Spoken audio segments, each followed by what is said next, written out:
বিসমিল্লাহির রহমানির রহিম। আজকের অনুষ্ঠানে সম্মানিত সভাপতি, মাননীয় বিশেষ অতিথিবৃন্দ, স্মৃতি বিজড়িত holy family red crescent medical college ও হসপিটালের সম্মানিত চিকিৎসকবৃন্দ, নার্স, কর্মকর্তা, কর্মচারীবৃন্দ, আমার স্নেহের শিক্ষার্থীবৃন্দ, সম্মানিত সুধী, আসসালামু আলাইকুম। প্রথমেই শ্রদ্ধা ভরে স্মরণ করছি শহীদ রাষ্ট্রপতি জিয়াউর রহমান ও আপসহীন দেশনেত্রী বেগম খালেদা জিয়াকে। আজ Holy family red crescent medical College বার্ষিক সাংস্কৃতিক অনুষ্ঠান ও শিক্ষাক্ষেত্রে কৃতিত্বের সম্মাননা 2026 অনুষ্ঠানে উপস্থিত থাকতে পেরে আমি অত্যন্ত আনন্দিত। আমি অভিনন্দন ও শুভেচ্ছা জানাই সেই সকল শিক্ষার্থীবৃন্দকে যারা আজ কৃতিত্বের সম্মাননায় ভূষিত। অভিনন্দন জানাই সকল শিক্ষার্থীবৃন্দকে যারা শত কঠিন শিক্ষা ক্যালেন্ডারের রুটিনের মধ্যেও সাংস্কৃতিক চর্চার সময় বের করে নিয়েছেন। আপনাদের সুপ্ত প্রতিভাকে এভাবেই ভবিষ্যতেও লালন পালন করতে পারলে তা হবে অত্যন্ত প্রশংসনীয়। কারণ culture is what we are, civilization is what we have. Culture is the foundation of civilization. সংস্কৃতি মানব সভ্যতার ভিত্তি। আপনারা দেশের অন্যতম মেধাবী ছাত্রছাত্রী। মেধার প্রমাণ দিয়ে আপনারা চিকিৎসা শাস্ত্রে পড়ার সুযোগ পেয়েছেন। মেধার পাশাপাশি আপনাদের আছে মানবিক মন। সেই জন্য চিকিৎসক হয়ে অসুস্থ মানুষকে সুস্থ করার মধ্যেই আপনাদের আত্মত্যাগ, আত্মতৃপ্তি, জীবনের সার্থকতা, জীবনের সফলতা। ইনশাআল্লাহ আশা করব আপনারা সকলেই জ্ঞান ও সেবার উচ্চ শিখরে আরোহণ করেন। হয়তো অনেকে উন্নত বিশ্বে আরো উচ্চতর ডিগ্রি, উচ্চতর ট্রেনিং প্রাপ্ত হয়ে ফিরে আসবেন বাংলাদেশের মানুষের পাশে। তার সংকটময় সময়ে তাকে সান্ত্বনা দিতে, তাকে চিকিৎসা দিতে। বাংলাদেশে চিকিৎসক ও রোগীর অনুপাত 0.83 বনাম 1000, অর্থাৎ প্রতি একজন ডাক্তারকে দেখতে হয় 1200 থেকে 18 জন অসুস্থ দেশবাসীকে। গ্রামাঞ্চলে এই অনুপাত আরো ভিন্নতর। এই পরিস্থিতি হয়তো পরিবর্তন সম্ভব যদি আমরা শিক্ষা জীবন থেকেই দেশ সেবার সংকল্পে দৃঢ়ভাবে প্রতিজ্ঞাবদ্ধ হই। 70 থেকে 75% ডাক্তার শহরাঞ্চলে, কিন্তু 78% দেশবাসী থাকে গ্রামে, প্রত্যন্ত অঞ্চলে। নার্সদের অনুপাত 0.549 বনাম 1000। বিশ্ব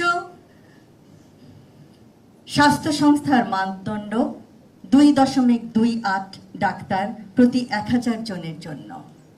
বিশ্ব স্বাস্থ্য সংস্থার মানদণ্ড 1.48 নার্স প্রতি 1000 জনের জন্য। সরকারি চিকিৎসকদের অনুপাত প্রতি 6500 জনের জন্য মাত্র একজন চিকিৎসক। সেই জন্যই চিকিৎসা এখনো দারিদ্র্যের অন্যতম কারণ। আপনাদের দিকেই তাকিয়ে আছে বাংলাদেশ। আপনারা নিশ্চয়ই মেধা, শ্রম, অধ্যবসায় ও দেশপ্রেম এ উদ্বুদ্ধ হয়ে গড়ে তুলবেন সকলের কাঙ্ক্ষিত চিকিৎসা ব্যবস্থা ইনশাআল্লাহ। আমাদের দেশে গ্রামাঞ্চলে চিকিৎসকের অভাবে গ্রামবাসীরা সঠিক সময়ে চিকিৎসা থেকে বঞ্চিত হন। কিন্তু দেশবাসীকে সেবার লক্ষ্য নিয়ে এগিয়ে গেলে নিশ্চয়ই এই সমস্যারও সমাধান আছে। আগামীর বাংলাদেশে যেন কোনো রোগাক্রান্ত গ্রামবাসী চিকিৎসার অভাবে প্রাণ না হারায়, কোনো অন্তঃসত্ত্বা মা কে যেন আমরা না হারাই, কোনো নবজাতক যেন তার মায়ের কোল খালি করে চলে না যায়।